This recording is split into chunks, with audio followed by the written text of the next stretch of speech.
Now we have Manu Raju. Hello, Manu Raju, a reporter for CNN. And here's what he just tweeted. See, they're allowed to tweet, but Trump's not. On call organized by Pelosi, Nadler said firing of Sessions was a crisis moment, along with Schiff and Cummings. Dems said they would seek to protect Mueller, including to try to add measure to must-pass spending bill. They said Whitaker must step aside from the probe. A crisis moment? In West Virginia, I know many of you didn't vote for Manchin, but those of you who did say, hey, the good guy, he's a moderate, we've known him a long, long time, Joe's pretty good. Well, he was on CBS this morning with Norah O'Donnell, and he says we're on the verge of a constitutional crisis. Do you hear that, West Virginia? Manchin says one thing in West Virginia and another thing in Washington, D.C. Cut 2, go. Are we approaching a constitutional crisis? Now, see the objective question by Norah O'Donnell? Are we approaching a constitutional crisis? This is why you despise the media. She could have easily said the opposite. This isn't a constitutional crisis, right, Senator? No. Are we approaching a constitutional crisis? Add the question mark so the voice goes up. Are we approaching a constitutional crisis? And what did Joe say? Go ahead. Are we approaching a constitutional crisis?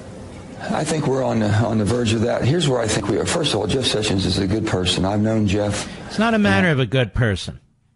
I think he's a good person, too. So what? The president wants another attorney general. I think Jeff's a good person. Go ahead. We were friends. I think it's a big mistake to let Jeff Sessions go. Well, you're not president. You're barely a senator. Cares if you think it's a mistake. Go ahead. Investigation is wrapping up. You ought to have the team in place to wrap it up so there's no questions. What does this mean? Why are we in a constitutional crisis? Why? Because the Democrats don't get what they want? I mean, what is this? This president can't pick his own attorney general? Eric Holder was a hack, a political left-wing hack. He still is. Loretta Lynch, a political left-wing hack. She still is. Oh, I met on the tarmac with Bill Clinton. We discussed grandchildren. Oh, okay. But that wasn't a problem. So this guy Whitaker is appointed acting attorney general, and we have a judicial analyst on cable who said it's not permitted under the Justice Department rules. Of course it's permitted under the Justice Department rules.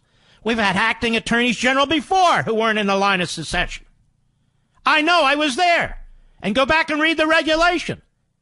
As long as he was there, I think 90 to 120 days beforehand, yes, he can be the acting attorney general. They're real lawyers who look at this stuff and want to actually read the regulations. That's number one. Now we have lawyers going out there, again, these slip and fall morons all over the place, but they get on cable. He must be authoritative. No, he's an idiot. This violates the Appointments Clause of the Constitution. Oh, really? I talked about how Mueller's appointment does, and now listen to what they're saying. You cannot touch Mueller. You cannot fire Mueller. Mueller is immune from the normal processes of checks and balances. And so if you go into court and say, hey, that's why he has to be nominated by a president and confirmed by the Senate. No, he's just a regular employee. He's inferior. No, don't worry about it. That's not true. What are you, a crackpot? But the acting attorney general was on CNN once, twice. He made a comment. I know, because it's been played all over cable. He made a comment suggesting that,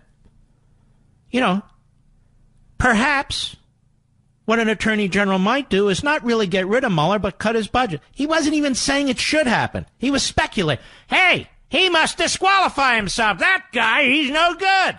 He must recuse himself. Recuse himself from what? If he's the acting attorney general, Mueller reports to him. The deputy attorney general, now that guy's conflicted up the wazoo. He wrote a memo recommending that Comey should be fired. He cites former attorneys general, former deputy attorneys general, former United States attorneys. We read his memo on the air. And one of the things Mueller's supposed to be investigating, madams and, tax return. But in addition to that, the firing of Comey, he says. Well, Comey was fired in part on the recommendation of the deputy attorney general to whom he reports. No, that's not a conflict, the Democrats say. We like Rosensteinstein. He's doing just swell. Stop picking on him. Stop picking on him. So now this guy, Whitaker, he's not conflicted he must recuse himself. Now they've gone further. He must step aside, says Nancy Pelosi. Says Stretch. And by the way, she's due for one of those facelifts. Just saying, no offense, just some friendly advice. But anyway, now they're going to say it's a constitutional crisis. And they were going on and they were saying, it's a constitutional crisis like the Saturday Night Massacre during Watergate. Well, do you know what happened during the Saturday Night Massacre, quote unquote, during Watergate? Notice there's never a Saturday Night Massacre when it comes to the Democrats. It's the Republicans. Nixon ordered his attorney general to fire Archibald Cox, the special counsel. He refused. He resigned. Then Nixon ordered his deputy attorney general. He refused. He resigned. Then Nixon ordered the next in line, who was Bob Bork, the Solicitor General of the United States. And Bork said, look, I don't necessarily agree with this, but he's the president. I'm the acting attorney general, and I got to do what he said. So he fired him. And that, by the way, is the reason that Kennedy and the rest of them kept him off the Supreme Court. Just so happened, Archibald Cox was a longtime friend of the Kennedy family. Oh, yeah, it's true. And by the way, you know who Ben Nelson in Florida, you know who his lawyer is, the Democrat? Mark Elias. Oh, yeah. Mark Elias, the pass-through for the money from the Hillary Clinton campaign and the DNC to Fusion GPS. That guy is Nelson's lawyer. Just thought you'd want to know. But anyway, we're in a constitutional crisis. Why?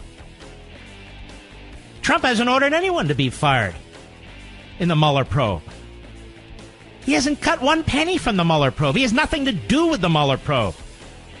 No, you don't. We want it to be a constitutional crisis, right, Fake Tapper? Come on. I'll be right back.